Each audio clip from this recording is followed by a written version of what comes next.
One of the things I want everyone to think about, especially our customers and investors, is if you think there are problems that can be solved with robotic teaming, just tell us.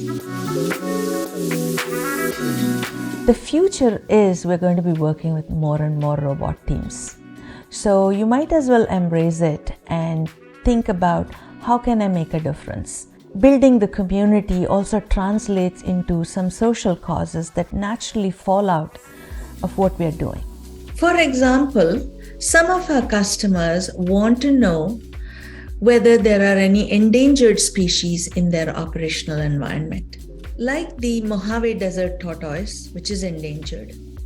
And they want this information as an early warning.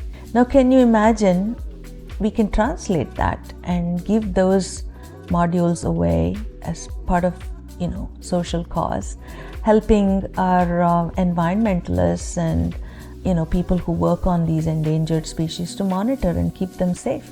That's one. The other thing is, as you already know, our runway use case is all about detecting hazardous material and hazardous debris on runways. Now, can we translate it into a social cause? We could put a set of robo teams to go and clean up some of the places like the sea coastlines, especially where you have a lot of cliffs and rocky surfaces where humans going and cleaning it would be quite unsafe. So set our robotic teams, and all of that can be part of our social cause.